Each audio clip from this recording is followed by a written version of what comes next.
سجاول وہاں ہے جہاں دریائے سندھ ہتیلی کی طرح پھیل جاتا ہے اور انگلیوں جیسی اس کی شاخیں اسے آہستہ سے بحیرہ عرب میں چوا دیتی ہیں۔ میں جس روز سجاول پہنچا، ملک میں انتخابات اور جمہوریت کے قیام کو 7-8 مہینے گزر چکے تھے۔ بات پرانی ہو چکی تھی اور توقعات شکایات میں بدل چکی تھیں۔ اس کے علاوہ سجاول میں ایک بڑا واقعہ ہو چکا تھا۔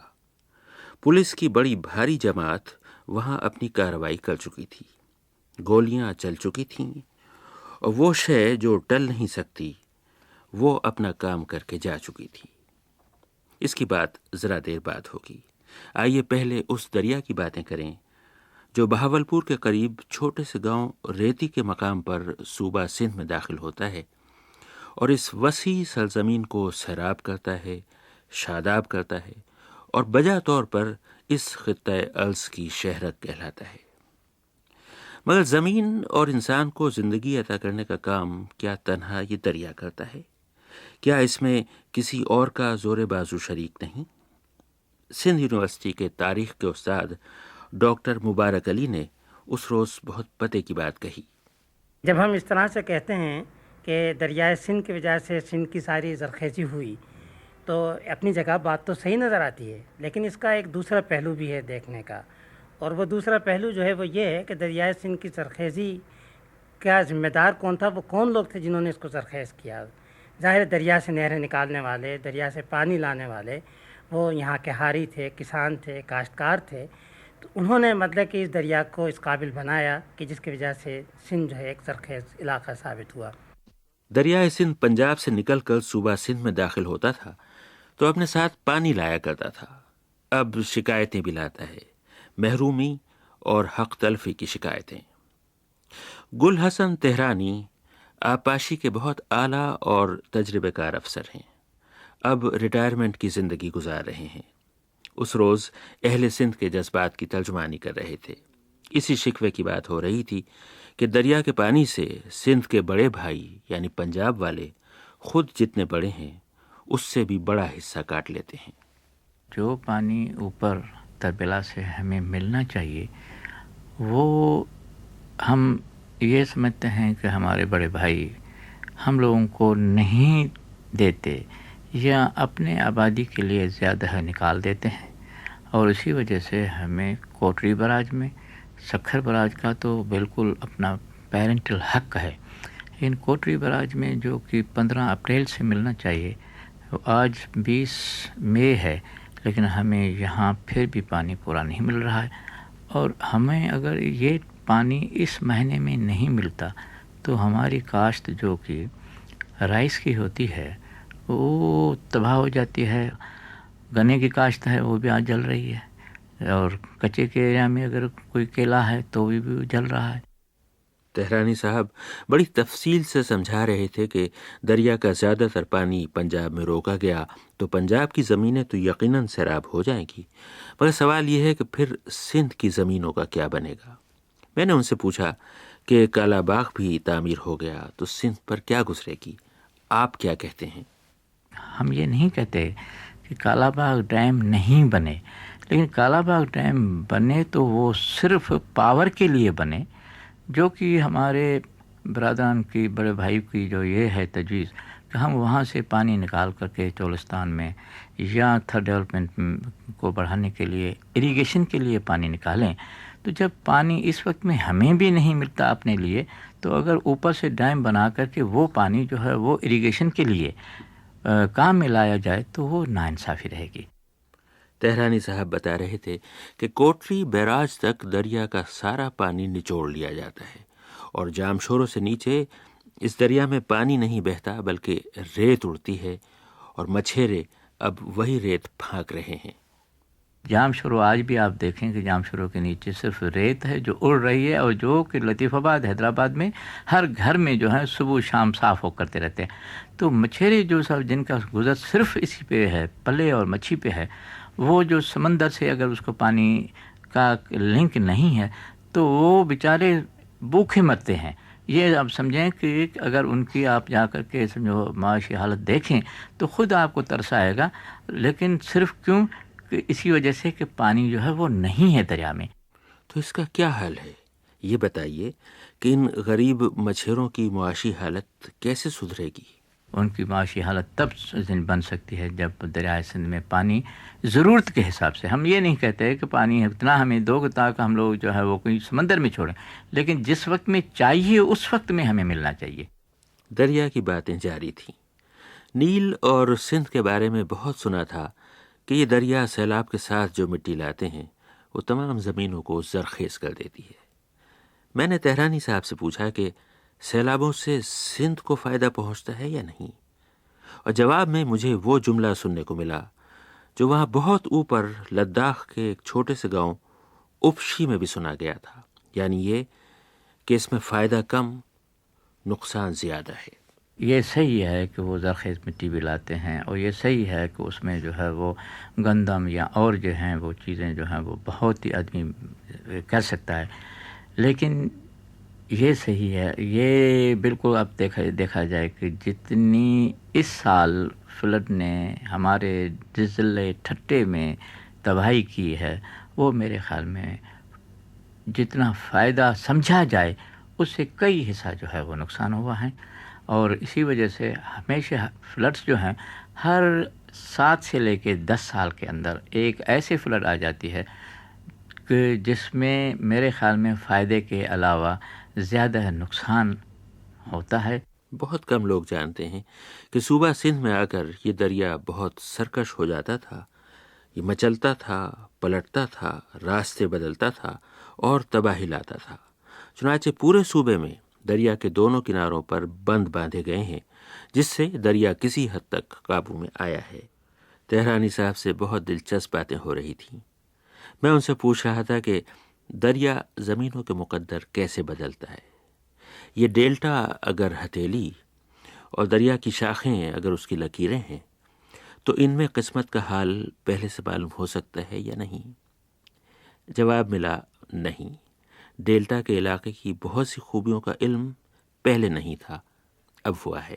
کوٹری براج جو بنا تو کوٹری براج میں بھی نہریں، اس وقت میں تو بنس وغیرہ تھے نہیں، اور زیادہ جو ہیں وہ ایسے لوگ رہتے تھے کہ آج یہاں ہیں، آج دریا کے کنارے پہ ہیں، کل جو ہے کسی بستی میں چلے گئے، کسی نے کچھ بویا، ملا نہیں ملا، ڈپریشن سے اس طرح سے جو ہے وہ اب ماشاءاللہ نہریں جو ہیں وہ بہت اچھی بنی ہیں، اپنے لوگوں نے اپنی بستیاں جو ہیں وہ سیٹلڈ کیے ہیں، اور جو کراپ جو ہے وہ کلائمیٹیکلی جو ہے وہ بناتے ہیں، یعنی ہمارے ٹھٹے ضلع میں جو ہے ماشاءاللہ کلائمیٹیکل کنڈیشنز ایسے ہیں کہ جو ہم لوگوں کو خود یعنی یہ نہیں ہوتا تھا کہ یہاں کوئی ایسے گنے کی کاشت ہو سکتی ہے جو کہ ہمارے پورے سندھ میں نہیں ہو سکتی، ایسے جو کیلے کی کاشت ہو سکتی ہے کہ جو ہمارے سندھ میں نہیں ہوتی، اور اس طرح سے کوکونٹ ٹریز، پپیتا، جو بھی سمندر کے علاقے سے قریب علاقے ہیں اس میں اتنی کاشت اچھی اور اچھی پروڈکٹ ہوتی ہے جو کہ پہلے ہمیں معلوم نہیں تھا۔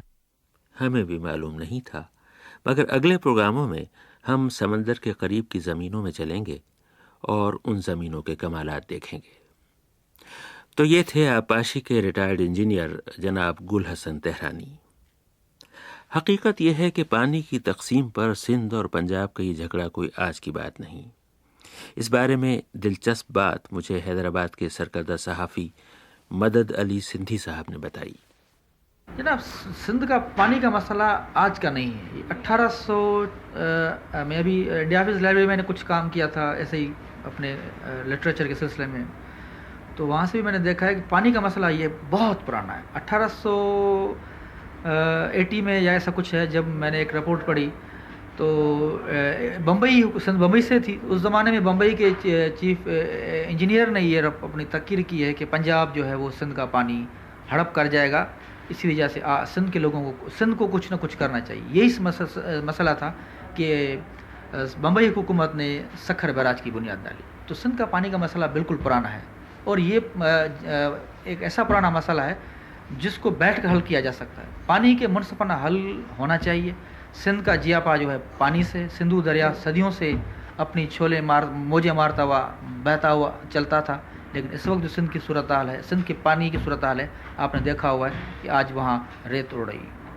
یہ تھے مدد علی سندھی، اور یہ ہیں جناب غلام مصطفیٰ شاہ، جن کا تعلیم، تاریخ، ترقی اور تعمیر میں بڑا ہاتھ رہا ہے، اور یہ جس سجاول کے علاقے میں ہم آن پہنچے ہیں یہ یہیں کے باشندے ہیں، یہاں کے باشندوں کے نمائندے بھی ہیں، اور ان دنوں مرکزی وزیر بھی تھے۔ اس روز مجھے بتا رہے تھے کہ جب دریا پر بیراج بنا دیے گئے تو زیریں سندھ تک پہنچتے پہنچتے دریا اور اس کے دونوں کناروں کا کیا حشر ہوا۔ جناب غلام مصطفیٰ شاہ: براجز کی وجہ سے نیچے کیونکہ پانی نہیں آ رہا تھا، اس وجہ سے ہمارے جو درخت کو تباہ ہو گئے۔ دریا سجاول سے لے کر نیچے تک جو فارسٹ ہمارے تھے، جنگلات جو تھے وہ ایسے ہی کالے جنگلات تھے جس کو جیسے بلیک فارسٹ اور جرمنی کہتے ہیں، اسی قسم کے تھے، لیکن کیونکہ پانی نہیں آیا، پانی نہیں ملا ان کو، اور پانی کے نہ آنے کی وجہ سے کافی نقصان ہوا ہے۔ درخت فارسٹ ختم ہو گئے، جانور مر گئے، پرندے مر گئے یا نہیں آتے ہیں، پانی ہے نہیں، لیگونس خالی پڑی ہیں۔ یہ تھے پروفیسر غلام مصطفیٰ شاہ۔ ان کے شہر سجاول میں جس روز میں پہنچا، پولیس کی کارروائی کی کہانیاں بھی سنی اور دریائے سندھ کے کنارے اس بستی میں ایک عجب منظر بھی دیکھا۔ ہر طرف نوجوان ہاتھ پر ہاتھ دھرے بیٹھے تھے، ٹولیاں بنا کر گھوم رہے تھے، خوش گپیوں میں مصروف تھے، کام کے سوا وہ سب کچھ کر رہے تھے۔ اس علاقے کی ایک سرکردہ شخصیت رئیس مظفر خان لغاری سے میں نے پوچھا کہ سجاول میں اتنے بہت سے نوجوان بیکار گھومتے کیوں نظر آ رہے ہیں؟ سر حقیقت تو یہ ہے کہ ہمارے پاس نوجوان پڑھے لکھے بھی ہیں اور ان پڑھ بھی ہیں، لیکن وہ لوگ یہاں کے باہر نوکریاں ہی نہیں کرنا چاہتے۔ اگر ہم یہاں کوشش کر کے ان کو سروسز دلاتے ہیں کہ بھئی آپ یہاں سے نکل جائیں، کراچی جائیں یا گھارو جائیں آپ، تو وہ اپنی سب ڈویژن چھوڑنے کے لیے تیار نہیں ہیں۔ اگر ان کو نوکری مل جاتی ہے تو 2 ہفتے تو جاتے ہیں، لیکن 2 ہفتوں کے بعد واپس آ جاتے ہیں، جی ہمیں تو گھر میں نوکری چاہیے۔ اور یہ مسئلہ جو ہے وہ ہم بھی نہیں حل کر سکے اپنے اس دور میں، اب بھی وہی حالات ہمارے سامنے ہیں کہ بھئی وہ ان کو ایسا لگتا ہے جیسے کہ ان کو محبت ہی نہیں ہے کسی کام سے یا اپنے فیوچر سے۔ اور ان کا کام یہ ہے، صبح گھر سے اٹھتے ہیں، اگر گھر میں کوئی ہے فیسلٹیز ہے، کوئی دودھ کی چوری لے کے جاتا ہے، 4 سیر دودھ لے جاتا ہے، اور جتنے پیسے اس کے ملتے ہیں وہ صبح سے دوپہر تک بیٹھا رہتا ہے شہروں میں، کھا پی کے واپس آ جاتا ہے۔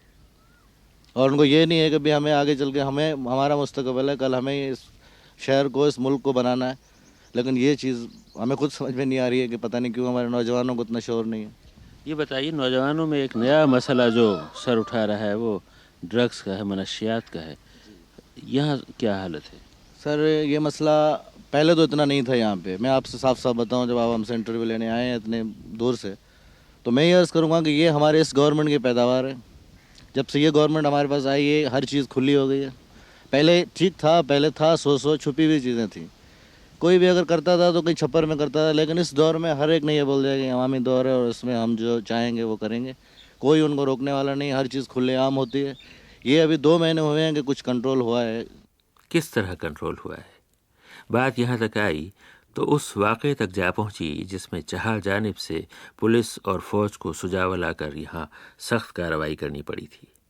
میں نے رئیس مظفر خان لغاری صاحب سے پوچھا وہ کیا قصہ تھا۔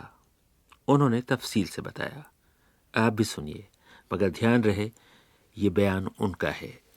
تو آپ یقین کریں گے باقاعدگی سے وہاں شہر میں ہی لگی ہوئی تھیں اسی شراب بنانے، کچے شراب کی بٹھیاں، اور وہیں سے بندہ کھلے عام رکھا جاتا اور اندر بیٹھے ہوئے ہیں، منشیات چل رہی ہے، ہیروئنیں چل رہی ہیں، کوئی پوچھنے والا نہیں ہے۔ اور یہاں ایسی مثالیں ہوئی ہیں کہ اگر کوئی ASI یا کوئی پولیس کا نمائندہ اگر گیا ہے اور انہوں نے اس کو منع کیا ہے تو اس کو پکڑ کے اس کی وہیں بےعزتی کی گئی ہے۔ ان ساری چیزوں کو مد نظر رکھتے ہوئے یہ SP کے پاس رپورٹس گئی، وہ انہوں نے اوپر بھیج دیں کہ بھئی آپ کے جو نمائندے ہیں ان کے یہ حال ہے۔ وہ اس طرح توجہ ان لوگوں پہ دے رہے ہیں جو خاص طور سے منشیات کے گروہ یا چور ڈکیت اس ٹائپ کے لوگوں کو جو ہے وہ اپنے قریب لا رہے ہیں۔ اب یہ ہے کہ یہاں تو آپ جو ہے وہ ان کو سمجھاؤ یا ہمیں اجازت دی جائے کہ ہم ایکشن اٹھائیں۔ متعدد دفعہ ایکشن اٹھائے گئے، لیکن وہ یہ ہوتا ہے کہ لوگ پکڑ کے لے آتے ہیں ان کو اور اوپر سے وہ آ جاتے ہیں اور دوبارہ ان کو چھڑا کے لے آتے ہیں، مطلب وہ وہیں کی بات وہی رہ گئی، شہر کی شہر تک۔ اس کے بعد یہاں کچھ لوگوں نے، ایک ہیں ہمارے یہاں پہ قریشی صاحب ہیں، ان کی زمینوں پہ قبضہ کیا، وہ ایک نوٹیبل آدمی ہے، کین کمشنر رہ چکے ہیں ہمارے پاس، یہاں پہ DC رہ چکے ہیں، وہ ان کو انہوں نے تنگ کیا۔ حقیقت میں ہمیں جو منشیات سے جان چھڑانے کا جو ہے سب سے بڑا کردار ہم اس قریشی صاحب کو دیں گے کہ کہ اگر یہ ان کی زمینوں پہ قبضہ نہیں کرتے تو پولیس ایکشن نہیں ہوتا. اور پولیس ایکشن بھی اس طرح سے ہوا ہے, کراچی سے پولیس منگوائی گئی, ڈسٹرکٹ دادو سے آئی, حیدرآباد سے آئی, ٹھٹا سے آئی, کم از کم آرمی آئی گئی, آرمی کو لایا گیا. اس کے بعد یہ ایکشن ہوا ہے. اس ایکشن کے بعد اتنا اب ہوا ہے کہ پہلے کی طرح جو تھیلیاں آئی ہیرو نے پی جاتی تھی کھلے عام, اس میں ذرا سا یہ ہے کہ اب 10 آنے 12 آنے کا فرق پڑ گیا ہے. اور میں امید رکھتا ہوں کہ اگر گورنمنٹ نے اسی طرح سختی کی تو یہ چیز بند بھی ہو سکتی ہے. یہ سب چیزیں ہمارے ہی ہاتھ میں ہے, اگر ہم چاہیں تو اسے بند کر دیں. جیسے آپ ہمارے گاؤں میں بیٹھے ہیں, یا میرے ہاتھ میں, میں چاہوں تو منشیات چلاؤں یہاں پہ, چاہے تو شراب کے اڈے لگاؤں. لیکن آپ پورے گاؤں میں دیکھیے, آپ کو میرے خیال میں کہیں بھی آپ کو کوئی چیز ایسی نہیں نظر آئے گی جس میں کہ آپ یہ سمجھیں کہ بھئی یہاں کوئی ایسی چیز ہے. تو صحیح ہے, سب چیزیں ہمارے حکومت کے اوپر ہے کہ وہ اس کو چیز کو کنٹرول کرے. ہم لوگ کیا کر سکتے ہیں اس چیز میں؟ ہم زیادہ سے زیادہ اتنا کر سکتے ہیں نشاندہی کریں. آگے کا کام تو ان کا ہے کہ وہ انہیں گرفتار کریں یا جو کچھ بھی ہے وہ کریں.